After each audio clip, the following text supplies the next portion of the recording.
For 100 years, we've thought of T.S. Eliot's The Wasteland as the poem of a world shattered by war. But what if the real horror haunting its pages isn't in the trenches, but in a sickness that history has done its best to forget? Let's dig in and explore the hidden fever behind this masterpiece. The poem is just soaked in this feeling of anxiety, of things being broken into pieces. And for a century, we've been told that this fear, this handful of dust, is all about a post-war world. But what if that's only half the story? So first, let's talk about the story everyone knows, the official version of how this masterpiece came to be. Look, for over 100 years, the consensus has been pretty clear. This poem is the modernist reaction to the Great War. It's like a shattered mirror reflecting a shattered Europe, right? It's all about spiritual emptiness, cultural ruin, and yeah, Eliot's own personal torments. And honestly, this reading makes a ton of sense. But here's where it gets kind of strange. The Wasteland came out in 1922. This was right after the deadliest pandemic in modern history, the 1918 Spanish flu, a plague that killed way more people than the war itself. And yet, in a century of analysis, it's barely a footnote. How is that possible? Why has this colossal trauma been hiding in plain sight? To really get to the bottom of this, we have to look at how we remember things. Specifically, the huge difference between how we remember a war and how we remember a plague. This slide really gets to the heart of it. On one side, you've got war. And as horrific as it is, it gives us a story we can actually grasp. You know, heroes, villains, sacrifice, a clear enemy. We build monuments to it.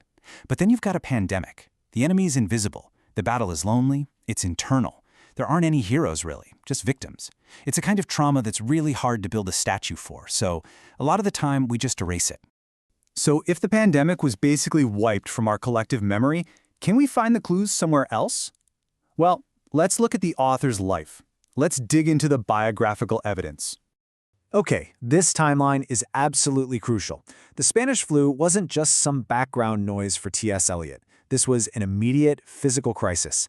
In December 1918, both he and his wife got sick with it, and its lingering effects happened at the exact same time as his nervous breakdown and, you guessed it, the creation of this very poem.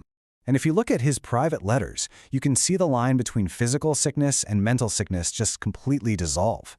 He talks about this long epidemic of domestic influenza, basically collapsing the actual virus into the sickness he felt in his marriage and in his own mind.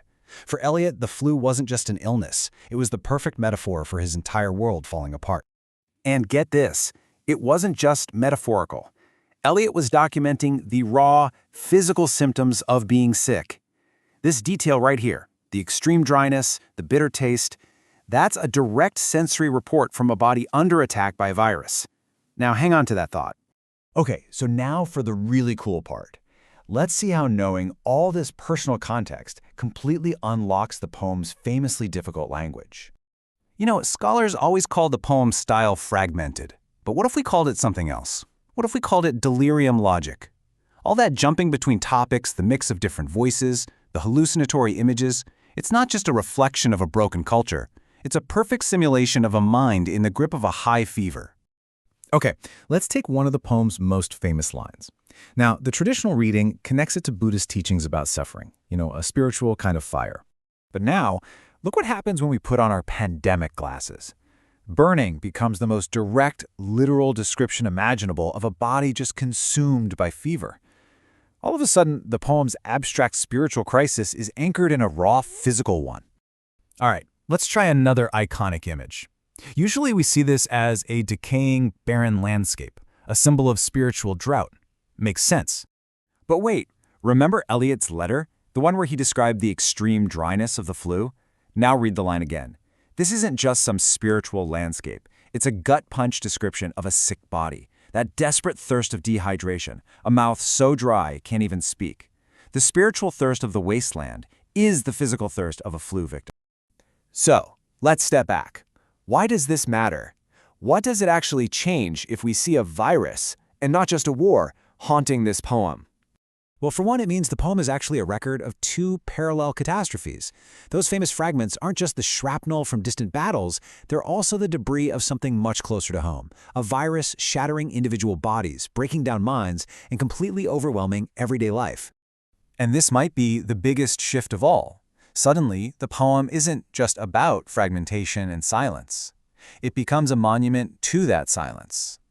It's as if Eliot, maybe without even realizing it, gave a voice to this isolating, unspeakable experience that history was already trying to bury.